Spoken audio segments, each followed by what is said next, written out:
बिस्मिल्लाहिर्रहमानिर्रहीम। अस्सलाम वालेकुम दोस्तों।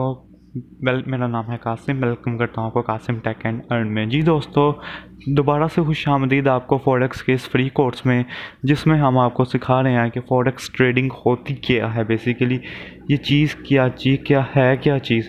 तो इसकी अल्हम्दुलिल्लाह 2 वीडियोस हो चुकी हैं, जिसमें पहली वीडियो में बताया कि फ़ॉरेक्स की ट्रेड कितनी होती है, और दूसरी वीडियो में आपको इससे मुतल्लिक मुकम्मल मालूमात दी है कि इसमें कौन सी करेंसीज इस्तेमाल होती है, उन करेंसीज़ को किस तरह समझा जाता है। अब बात करते हैं आगे। ये वीडियो जो है, ये आज की वीडियो बहुत ज़्यादा बेनिफिशियल है। इसमें हम सीखेंगे कि हमने फ़ॉरेक्स में किस तरीके से ट्रेड करनी है, ठीक है, और फ़ॉरेक्स में ट्रेडिंग की इकसाम क्या है, और फिर इसमें टाइम किस टाइम में हमें ट्रेड करनी चाहिए, ये सारी बातें आज इंशाल्लाह सीखेंगे। ये जो वीडियो है, आज की वीडियो निचोड़ है, ठीक है, फ़ॉरेक्स ट्रेडिंग का, ठीक है, क्योंकि 3 अहम चीज़ें जो कि बुनियादी चीज़ होती हैं फ़ॉरेक्स की, वो आज आपको पता लग जाएंगी। जी दोस्तों, सबसे पहले बात करते हैं कि फ़ॉरेक्स में हमने ट्रेड किस तरीके से करनी है। जी दोस्तों, फ़ॉरेक्स में ट्रेड करने के लिए हमें ब्रोकर्स की ज़रूरत होती है। ब्रोकर्स का मतलब होता है कि यानी एक ऐसा बंदा, एक ऐसी टीम जिसको फ़ॉरेक्स ट्रेडिंग में बहुत ज़्यादा एक्सपीरियंस हो। देखें, फ़ॉरेक्स जो ट्रेडिंग होती है 2 तरह की होती है, एक मैनुअली और बाइनरी।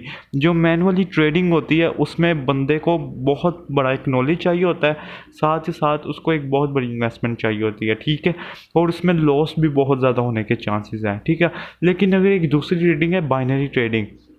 बाइनरी ट्रेडिंग में क्या होता है कि जो ब्रोकर होता है, जो बिजनेसमैन होता है, जो कि पूरा नॉलेज लेके फॉरेक्स में आया होता है, उसको हम पैसे देते हैं अपने, वो हमें डेली परसेंटेज के हिसाब से प्रॉफिट देता रहता है और हमारी अमाउंट से ट्रेड खुद करता है, ठीक है। लेकिन अगर हम चाह रहे हैं कि मैनुअली करें, खुद करें, तो उसमें क्या होता है कि हम भी उधर ब्रोकर्स की वेबसाइट में ज्वाइन होके, तो हम उधर अपना अकाउंट बनाते हैं और उधर फिर अपनी ट्रेड खुद करते हैं, खुद अपनी ट्रेड लगाते हैं, खुद रोकते हैं, ठीक है। जिसमें ये बंदा, अगर आप ये इस तरह का बंदा हो कि अपनी ट्रेड खुद लगाए, खुद रोके, तो उसको प्रॉफिट तब भी होगा जब उसको मुकम्मल नॉलेज होगा, ठीक है। अगर तो उसको नॉलेज नहीं है कि कब ट्रेड लगानी है, कब रोकनी है, फॉरेक्स ट्रेडिंग होती है, फॉरेक्स ट्रेडिंग में काम क्या होता है, तो उसका फ़ायदा नहीं। वो समझ लो कि एक पैसे ज़ाया करने में एक गेम खेलेगा, ठीक है, और फिर कहेगा कि फॉरेक्स गलत है, फॉरेक्स ये है, फॉरेक्स वो है। फॉरेक्स बहुत अच्छी चीज़ है, ठीक है। अगर आप हलाल तरीके से बिज़नेस कमाना चाहते हैं तो फॉरेक्स एक अच्छी चीज़ है आपको एक प्रॉफिट जमा करने में, ठीक है। तो कोशिश करें कि ब्रोकर्स वो ज्वाइन करें जो कि आपको डेली प्रॉफिट दे दें, ठीक है। इसमें आपको किसी नॉलेज की ज़रूरत नहीं पड़ेगी, सारा काम ब्रोकर करेगा। और अदरवाइज़ अगर आप मैनुअली करना चाह रहे हैं तो आपको ट्रेड भी खुद लगानी पड़ेगी, खुद रोकनी पड़ेगी, तो इसके लिए आप मुकम्मल नॉलेज लें, ठीक है। तो ब्रोकर्स कौन से मशहूर ब्रोकर्स हैं, आपको वेबसाइट में मैंने नेम दे दिए हैं। वेबसाइट में मैंने नेम दे दिए हैं जो कि मशहूर ब्रोकर्स हैं ज़्यादातर, जो कि मेरी नज़र में भी गुजरे हैं। उसका एक का नाम तो है बिट क्रिप्टो और एक का नाम है एक्सनेस। तो इसके अलावा ब्रोकर्स के बाद अब जो फॉरेक्स की जो टाइप्स हैं, ठीक है, फॉरेक्स में जो ट्रेड होती हैं वो 4 किस्म की ट्रेड होती हैं, ठीक है। सबसे पहले इसमें जो ट्रेड होती है उसका नाम होता है स्पॉट मार्केट, ठीक है। दूसरी है फ्यूचर मार्केट, तीसरी है ऑप्शन मार्केट, और चौथी है एक्सचेंज फंड्स। अब इन चारों को मैं आपको समझाता हूँ। इन चारों को अगर आप समझ लेंगे फॉरेक्स में काम करना आपके लिए बहुत आसान हो जाएगा, ठीक है। वैसे इन चारों में से जो रिलायबल है, जो सबसे ज़्यादा मज़े की और सबसे ज़्यादा यूज़ होती है, वो होती है स्पॉट मार्केट। अब स्पॉट मार्केट का मतलब जो होता है कि हाजिर की मार्केट, मींस के आप बाज़ार गए, आप मार्केट गए हैं, ठीक है, तजारत करने, तो उसमें फ़ौरन उसी दौरान आप सारे लेन देन कर रहे हैं, उसी टाइम में आप चीज़ बाय कर रहे हैं, उसी टाइम में सेल कर रहे हैं, उसी टाइम में सारा बंद कर रहे हैं, ट्रेड चला रहे हैं, तो इसको हम कहेंगे स्पॉट मार्केट, ठीक है। आम लफ्ज़ों में करेंसी की तजारत फौरी तौर पर की जाती है इसमें, और हाजिर रेट पर बहुत आसानी से हम इससे प्रॉफिट निकाल सकते हैं। मींस कि अगर कोई रेट कल 5 रुपये थी और आज 10 रुपये हो गई है, तो हम हाजिर रेट के मुताबिक उसकी ट्रेड करेंगे, हाजिर रेट के मुताबिक उसमें प्रॉफिट लेंगे और हाजिर रेट के मुताबिक उसमें लॉस लेंगे, ठीक है। तो स्पॉट मार्केट का ये मतलब था। बाकी आगे आ जाती है फ्यूचर मार्केट। फ्यूचर मार्केट के नाम से ज़ाहिर हो रहा है मुस्तकबिल की मार्केट। इसमें जो ट्रेडर होते हैं, तो तजारत करने वाले होते हैं, वो एक चीज़ को फ्यूचर में उसका कितना प्रॉफिट होगा ये डिसाइड करते हैं, तो इस तरह ट्रेड करते हैं। अब ये फ्यूचर मार्केट में एक टाइम होता है, ठीक है, एक टाइम के मुताबिक एक वक्त लगता है इसमें, ठीक है, फ्यूचर इसमें बहुत ज़्यादा टाइम लगता है, ठीक है, फिर जाके हमारी ट्रेड में प्रॉफिट आना शुरू होता है। अगली मार्केट है ऑप्शनल मार्केट जी, जो सबसे ज़रा है ना मुश्किल मार्केट, उसको कहेंगे हम ऑप्शनल मार्केट, ऑप्शन ट्रेड। इसमें क्या होता है, इसमें ट्रेड करने के लिए हमें टाइम में किस टाइम ट्रेड करनी रोकनी है, किस टाइम स्टार्ट करनी है, इसका बड़ा देखना पड़ता है, ठीक है। मीन्स कि इसमें ऑप्शन होती है ना कि हमें इस टाइम ट्रेड लगानी है, इस टाइम बंद करनी है, और जिस टाइम हमने कोई टाइम डिसाइड कर लिया, कोई ऑप्शन अगर सिलेक्ट कर लिया, तो उससे पहले ना हम अपने पैसे निकाल सकते हैं ना, और ना ही उससे पहले हम अपने पैसे लगा सकते हैं, ठीक है। अगली एक्सचेंज फंड मार्केट, ये स्टॉक एक्सचेंज की तरह, जिस तरह हम स्टॉक एक्सचेंज में जाके शेयर्स लगाते हैं और उनके रेट अप डाउन हो रहे होते हैं, तो इस तरह ये भी इस स्टॉक एक्सचेंज की तरह, जिसमें हमें 24 घंटे यहाँ काम नहीं होता, बल्कि महसूस वक्त में काम होता है, ठीक है, जिसमें हम अपना प्रॉफिट निकालते हैं। तो ये स्टॉक एक्सचेंज की तरह है। बाकी जो सबसे मज़े की है वो स्पॉट मार्केट ही है।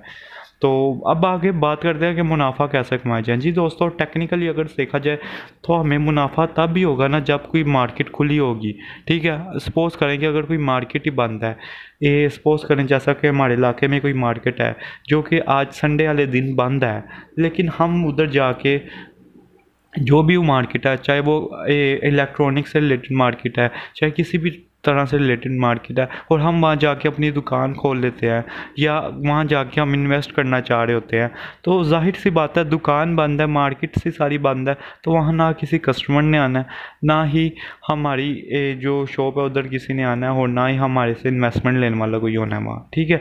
तो इस तरह फॉरेक्स में भी मुनाफा ज़्यादा हासिल करने के लिए हमें इस चीज़ का ख्याल रखना चाहिए, ठीक है। फॉरेक्स भी एक मार्केट है, बल्कि दुनिया की बहुत बड़ी मार्केट है, जिसमें हमें देखना पड़ेगा कि किस टाइम किस कंट्री में ट्रेड मार्केट खुली है, मतलब कि फॉरेक्स ट्रेडिंग खुली हुई है, और किस टाइम उस कंट्री में ट्रेडिंग बंद हो जाती है, और उस जो जिस टाइम उस कंट्री में ट्रेड खुली है उस टाइम हमारी कंट्री में क्या टाइम है, इस चीज़ों को देख के हमने फॉरेक्स में ट्रेडिंग करनी है।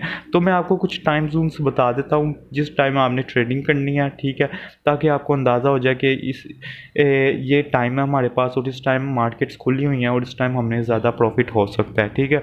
दुनिया की 4 मार्केट्स का आपके साथ जिक्र करूँगा और उनके टाइम जोन आपको बताऊंगा, ठीक है। सबसे पहले बात करते हैं हम सिडनी की, ऑस्ट्रेलियन मार्केट, ठीक है। ये ओपन होती है उस टाइम के, उस पाकिस्तानी टाइम के मुताबिक ये ओपन होती है 3 बजे, रात 3 बजे, मीन्स के दिन के 3 बजे, और बंद होती है 12 बजे दोपहर के। जी दोस्तों, सिडनी की बात हुई, अब बात करते हैं टोक्यो की। जो टोक्यो की मार्केट है वो 4 बजे, मतलब कि रात 4 बजे से लेके सुबह 1 बजे तक खुली रहती है। बाकी जो लंदन की मार्केट है वो 12 बजे से लेके रात 12 बजे से लेके सुबह 9 बजे तक खुली रहती है। जो न्यूयॉर्क की मार्केट है वो 5 बजे, शाम 5 बजे से लेके 2 बजे तक खुली रहती है। अब जो सिडनी और टोक्यो की मार्केट है, इन दोनों का जो टाइम है ये रात का टाइम है, आधी आधी रातों का टाइम है। इस दौरान अमूमन हम सो रहे होते हैं, लिहाजा अगर हम इस दौरान इन दोनों मार्केट्स रात को खुली हैं और हम इन दोनों मार्केट्स में सुबह इन्वेस्ट कर रहे हैं, तो जाहिर सी बात समझने की बात है, हमें लॉस ही होना है और फ़ायदा तो होना नहीं है। लेकिन अगर हम सुबह, चूँकि हम सुबह ज़्यादा रूटीन होती है हमारी उठने की, तो हम लंदन और न्यूयॉर्क की मार्केट में ज़्यादा इन्वेस्ट कर सकते हैं। और उसमें इन्वेस्ट करने का क्या टाइम होगा हमारा, वो होगा 12 बजे से लेके दोपहर 12 बजे से लेके शाम 5 बजे तक, ठीक है। इन टाइम के दौरान हम दोनों मार्केट्स में इन्वेस्ट करके अच्छा सा प्रॉफिट कमा सकते हैं। उसके बाद ये तो टाइम जोन था गर्मियों का, यानी कि अप्रैल से लेके अक्टूबर तक। अब जो टाइम जोन है वो होगा सर्दियों का, जो कि शुरू होता है नवंबर से लेके मार्च तक। इसमें सिडनी, टोक्यो, लंदन और न्यूयॉर्क की मार्केट का टाइम जोन मैं आपको बताता हूँ। जो सिडनी की मार्केट है वो रात 2 बजे से लेकर सुबह 11 बजे तक। जो टोक्यो की मार्केट है वो रात 4 बजे से लेकर सुबह 1 बजे तक। अब इससे भी साफ ज़ाहिर हो रहा है कि जो दोनों मार्केट्स हैं वो रात को ही खुल रही हैं, तो अगर हम इन दोनों मार्केट में सुबह ट्रेड करेंगे तो हमें लॉस होगा। तो लिहाजा रात को हम सोए रहते हैं, तो इन दोनों मार्केट्स में कम ट्रेड करें। अगली जो लंदन और न्यूयॉर्क की मार्केट्स हैं इनमें आप ज़्यादा ट्रेड कर लें, क्योंकि जो लंदन की मार्केट है वो शाम 1 बजे से लेके रात 10 बजे तक खुली रहती है, और जो न्यूयॉर्क की मार्केट है वो शाम 6 बजे से लेकर रात 3 बजे तक खुली रहती है। स्क्रीन में आपके सामने टाइम जोन दोनों के शो हो रहे होंगे। इसके अलावा मैं आपको एक मशवरा देता हूँ कि ये जो ट्रेडिंग है ये है मैनुअली। अब जो जो मैनुअली बाइनरी ट्रेडिंग होती है उसमें हमें कोई रिस्क नहीं होता, ठीक है। बाइनरी ट्रेडिंग में क्या होता है कि हम ब्रोकर को मेंशन देते हैं, वो आगे फॉरेक्स ट्रेडिंग करते हैं, हमें डेली प्रॉफिट देता है, डेली परसेंटेज के हिसाब से हमें प्रॉफिट आता रहता है। लेकिन अगर मैनुअली ये अगर हम इस तरह से करें, टाइम सारा कुछ खुद दे के करें, तो ये मैनुअली होती है। इसमें हमें अगर नॉलेज नहीं है हमारे पास तो हमें लॉस के चांस ज़्यादा होंगे। तो अगर आप मैनुअली करना चाह रहे हैं तो ब्रोकर के नेम नीचे डिस्क्रिप्शन में आप देख के खुद ट्रेड लगाएं और खुद प्रॉफिट और लॉस कमाएं। लेकिन अगर आप बाइनरी करना चाह रहे हैं तो व्हाट्सअप डिस्क्रिप्शन में मेरा व्हाट्सअप नंबर है, मेरे से कनेक्ट करें। इंशाल्लाह आपकी बाइनरी ट्रेड लगाएंगे जिसमें आपको डेली के डेली प्रॉफिट आता रहेगा। बाकी अगर कोई मसला हो, कोई प्रॉब्लम, आप मेरे से कमेंट करके पूछें या व्हाट्सअप में रब्ता करके पूछें। इंशाल्लाह ताला हर तरह से आपको सपोर्ट करने के लिए तैयार रहेंगे। बाकी अपना ख्याल रखें, दुआ में याद रखें, चैनल को सब्सक्राइब कर दें ताकि इस तरह की मज़ीद इंफॉर्मेटिव वीडियोस आपको मिलती रहें। अपना ख्याल रखें, दुआ में याद रखें। अल्लाह हाफ़िज़।